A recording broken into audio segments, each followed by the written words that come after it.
Hello campers. Well, today I'm after another little project here. After all this building of this generator box and stuff, I wanted to make a hookup for my bus where I could hook it directly into this. So I ended up buying this adapter here, this twist lock for this twist lock right here, this plug, and it's not long enough to get in there. And they don't make another adapter. Even if they did, I wouldn't want 3 adapters on there. This thing would wobble around and fall off. There'd be all sorts of problems. So, and besides that, look at all this cord here. I mean, I've got, what, 30 foot of cord here that I don't want to use. So I came up with an idea. I'll take this guy out. That has a twist lock in it, see? That's a male twist lock that's in behind this little cover here. And that's where I plug the bus in. So I came up with this idea. I got me a short piece of number 10 wire here.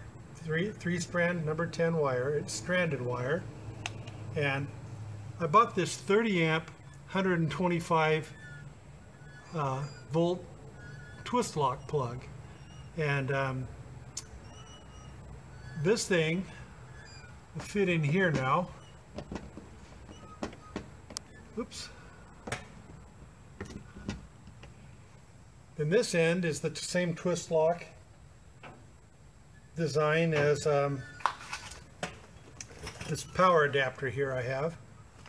And that's going to go in this 23.3 amp twist lock socket here. And all this will run into my 30 amp fuse box. But put this thing on here and twist it. Now I have a nice short cord and I can get my power directly to the bus without having all this other stuff laying around here, and it's nice and secure. The only thing I don't like about it is I lost my twist, the twist thing on here that locks it on. And that helped keep water out. So now I just have to lay this down on top. I'm sure it's fine, but it's not as nice as the other one. But this settled my problem. I'm not going to have any more issues with this. And let me show you if anybody else wants to build one of these. You can't buy these anywhere. I can't find a 30 amp twist lock to a 30 amp twist lock. I've looked everywhere for it, and I decided to build my own. But what you're going to need is these 2 locking connectors. One's the male and one's the female. And as you can see right here, they have to be 30 amp, 125 volt. Do not get the 250 volt ones because they won't work. And the 20 amp model of this with 125 volt, that will not work either. You got to have a 30 amp, 125 volt. It says right down here, get a NEMA L530R, and this one's the same thing,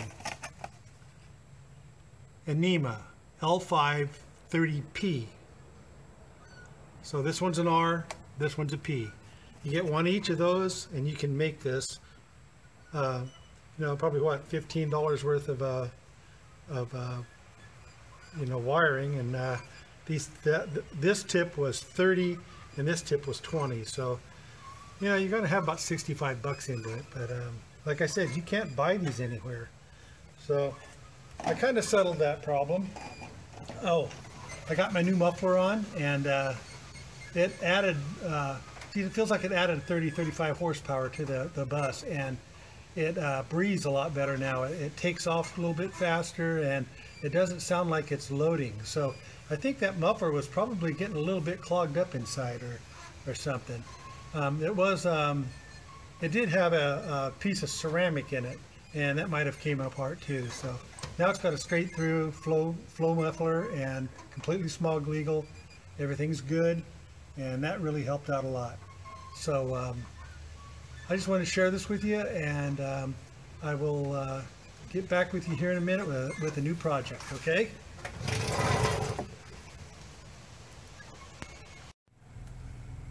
Okay, I'm back here. Hey, there was some questions asked of me about what that generator sounded like when I was inside the bus. And it's running right now. So you guys get kind of an idea of what's happening. But kind of warm today. You can see I'm kind of sweaty.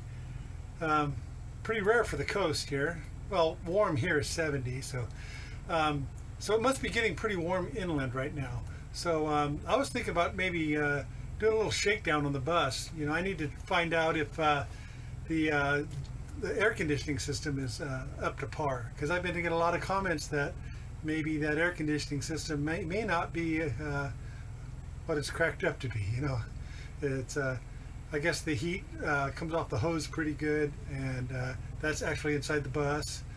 And also it draws its air from inside the bus, so it causes a slight vacuum to the bus, which draws heat through the cracks and draws heat from the outside into the bus as it's working, because it's exhausting the hot air.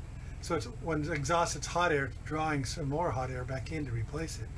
So you know, it may not be really efficient, so I want to take it over and get it over in some 90-degree weather and give it a rundown. And I was just going to give the bus a general rundown. I haven't camped in it yet. I thought maybe an overnighter, and you know, take it to a nice little spot I can share with you guys. I have one in mind right now. It's over by Panther Flat campground, only it's not the campground. It's off the side of the road, and there's a little flat down there and some water features, and it's a nice little place.